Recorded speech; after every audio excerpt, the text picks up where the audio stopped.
ಇದ್ರ ಮಧ್ಯದಲ್ಲಿ ಸರ್ ತಮ್ಮ ಹೋರಾಟ ನಿರಂತರವಾಗಿ ನಡೀತಾ ಇದೆ. ರಾಜ್ಯಾದ್ಯಂತ ತಮಗೆ ಭದ್ರತೆಯನ್ನ ನೀಡಬೇಕು ಅನ್ನೋ ಒಂದು ಕೂಗು ಕೇಳಿ ಬರ್ತಾ ಇದೆ. ಸರ್, ಇಡೀ ರಾಜ್ಯದ ಜನತೆಯ ಆಶೀರ್ವಾದ ನನಗೆ ಇರೋದ್ರಿಂದ ಅದು ರಕ್ಷಣೆ ಅವಶ್ಯಕತೆ ನನಗಿಲ್ಲ ಅನ್ಸುತ್ತೆ. ಯಾಕಂದರೆ ಮೈಸೂರು ಪೊಲೀಸ್ ಆಗ್ತದೆ, ನಾನು ಒಂದು ತಿಂಗಳಿಗಿಂತ ಮುಂಚೆನೇ ನಾನು ಲಿಖಿತ ಮನವಿ ಪತ್ರ ಕೊಟ್ಟಿದ್ದೆ. ಅವರು ಅದನ್ನು ಪರಿಗಣಿಸಿಲ್ಲ. ಯಾಕೆ ಅಂತ ಹೇಳಿದ್ರೆ ಅವರು ಸಿದ್ದರಾಮಯ್ಯ ಕೃಪಾ ಕಟಾಕ್ಷದಲ್ಲಿ ಅವರು ಅಧಿಕಾರ ಪಡೆದರಂತರು. ನನಗೆ ಬಂದ ಮಾಹಿತಿ ಪ್ರಕಾರ ಪ್ರತಿದಿನ ಅವರು ನನ್ನ ಕಾಲ್ ಡೀಟೇಲ್ಸ್ ಟವರ್ ಲೊಕೇಶನ್ ತೆಗೆದು ನಾನು ಎಲ್ಲಿ ಯಾರನ್ನ ಸಂಪರ್ಕ ಮಾಡ್ತಾ ಇದ್ದೀನಿ, ಯಾರನ್ನ ಭೇಟಿ ಮಾಡ್ತೀನಿ ಅಂತ ಇಂಥ ಮಾಹಿತಿಗಳನ್ನ ಸಿದ್ದರಾಮಯ್ಯ ಕೊಡ್ತಿರೋಂಥ ಅಧಿಕಾರಿ ನನಗೆ ರಕ್ಷಣೆ ಕೊಡ್ತಾರೆ ಅಂತ ನಂಬಿದ್ರೆ ಅದು ಹಾಸ್ಯಾಸ್ಪದ ಆಗುತ್ತೆ. ಹಾಗಾಗಿ ನನಗೆ ಅವ್ರ ಮೇಲೆ ನಂಬಿಕೆ ಇಲ್ಲ ಮತ್ತು ನನಗೆ ಅದ್ರ ಭದ್ರತೆ ಅವಶ್ಯಕತೆ ಇಲ್ಲ ಅಂತ ನನಗೆ ಅನಿಸಿದೆ. ಮತ್ತು ಅವ್ರು ಭದ್ರತೆ ಕೊಟ್ಟರು ಕೂಡ ಅದು ಬೇರೆ ಥರ ದುರುಪಯೋಗ ಪಡಿಸ್ಕೊಳ್ಳೋ ಸಾಧ್ಯತೆ ಇಲ್ಲ. ಯಾಕಂದರೆ ಈ ಅಧಿಕಾರಿ ಸಿದ್ದರಾಮಯ್ಯ ಪರವಾಗಿ ಕೆಲಸ ಮಾಡುವಂಥವ್ರು.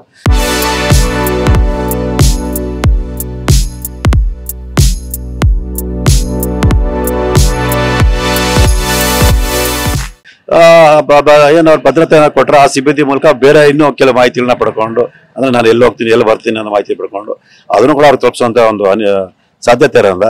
ಸೊ ನನಗೆ ಸದ್ಯಕ್ಕೆ ಭದ್ರತೆ ಬೇಡ ಅಂತ ಹೇಳಿದ್ದೀನಿ. ನಾನು ಏನು BJP ರಾಜ್ಯಾಧ್ಯಕ್ಷರು ವಿಜೇಂದ್ರ ಅವರಿದ್ರೆ ನನ್ನ ಮೇಲೆ ಕಾಳಜಿ ಇಟ್ಟು ಮನವಿ ಪತ್ರವನ್ನು ಕೊಟ್ಟಿದ್ದಾರೆ. ಅವರಿಗೆ ನಾನು ಈ ಮೂಲಕ ಧನ್ಯವಾದನ ಅರ್ಪಿಸ್ತೀನಿ. ಈಗ ತಮಗೆ ಭದ್ರತೆ ಕೊಟ್ಟರು ಸಹ ಬೇಡ ಅಂತ ಇದ್ದೀರಾ? ಇಲ್ಲ, ಬೇಡ ಸರ್. ಇಡೀ ರಾಜ್ಯದ ಜನತೆಯ ಒಂದು ಬೆಂಬಲ ಇದೆ, ಜನರ ಒಂದು ಆಶೀರ್ವಾದ ಇರಬೇಕಾದ್ರೆ ಅವ್ರ ಬೆಂಬಲ ಅದು ರಕ್ಷಣೆ ಕೊಡಿದ ತಕ್ಷಣ ನನಗೆ ಏನೋ ದೊಡ್ಡ ಇದಾಗುತ್ತೆ ಅಂತ ಏನಿಲ್ಲ ಸರ್. ಸೊ ನನಗೆ ಅವರ ಆಶೀರ್ವಾದ ಇದೆ, ದೇವರ ರಕ್ಷಣೆ ಇದೆ. ಮತ್ತು ನಾನು ಇಲ್ಲಿ ಪ್ರಾಮಾಣಿಕ ಹೋರಾಟ ಮಾಡಿ ಏನು ನಾನು ಇದಾಗಿ ಮಾಡ್ತಿಲ್ಲ. ಹಾಗಾಗಿ ನನಗೆ ಅವಶ್ಯಕತೆ ಇಲ್ಲ ಅಂತ ಅನಿಸ್ತದೆ. ಅಂದರೆ ಭದ್ರತೆ ನೆಪದಲ್ಲಿ ಬೇಹುಗಾರಿಕೆ ಆಗ್ತದೆ ಅಂತನಾ? ಖಂಡಿತವಲ್ಲ ಸರ್. ಸರ್, ಈಗ ನಾವು ಇಂದಿರಾ ಗಾಂಧಿ ಅವರ ಉದಾಹರಣೆ ತಗೊಳ್ಬೋದು ಸರ್. ಅವ್ರಿಗೆ ಕಾಪಾಡಬೇಕಾದಂಥ ವ್ಯಕ್ತಿನೇ ಅವ್ರಿಗೆ ಗುಂಡಿಗೆ ಸಾಯಿಸಂಥದ್ದು.